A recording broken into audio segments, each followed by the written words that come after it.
One night, Henry and Gordon were alone with James. Although Sir Topham Hatt was beginning to think well of him, whenever a chance came, the other engines would talk of nothing but bootlaces. "Remember when they had to use a bootlace to get you out of trouble, James?" they would tease. James tried to get back by talking about Henry, who got shut up in a tunnel, and Gordon, who got stuck on a hill, but they wouldn't listen. "You talk too much, little James," said Gordon. "A fine, strong engine like me has something to talk about. I'm the only engine who can pull the express. When I'm not there, they need two engines. Think of that. I've pulled expresses for years and have never once lost my way. I seem to know the right line by instinct." Every wise engine knows that the signalman sets the switches to make the engines run on the right tracks.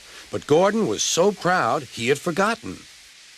"Wake up, James," said Gordon next morning. "It's time for the express.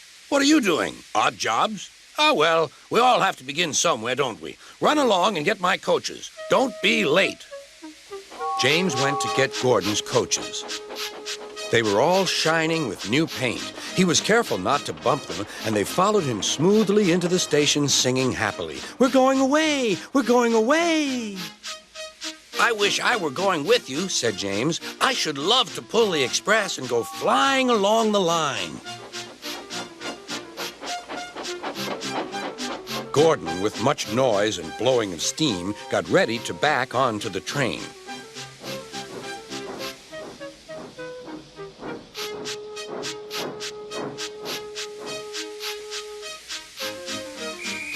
Sir Topham Hatt was on the train with other important people, and as soon as they heard the conductor's whistle, Gordon started. "Look at me now," he puffed, and the coaches glided after him. "Boop, boop, boop, boop, boop. Goodbye, little James. See you tomorrow." James watched the train disappear and then went back to work. He pushed some freight cars into their proper sidings and went to fetch the coaches for another train. James had just brought the coaches to the platform when he heard a mournful noise. There was Gordon trying to sneak into the station without being noticed. "Hello, Gordon. Is it tomorrow?" Gordon didn't answer. He just let off steam feebly. "Did you lose your way, Gordon?"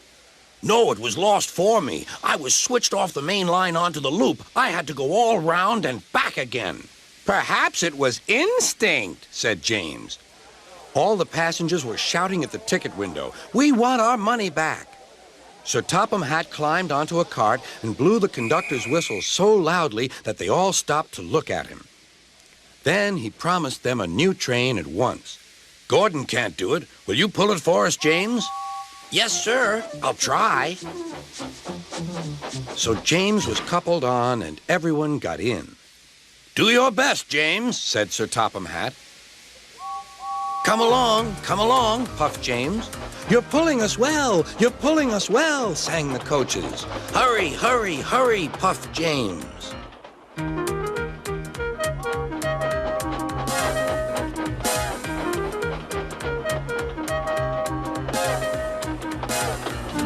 Bridges and stations flashed by.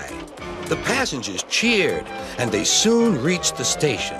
Everyone said thank you to James, and Sir Topham Hatt was very impressed. "Well done. Would you like to pull the express sometimes?" "Yes, please," answered James. Next day, when James came by, Gordon was pushing freight cars. "I like some quiet work for a change," he said. "I'm teaching these cars manners. You did well with those coaches, I hear." "Good. We'll show them." And he gave his cars a bump.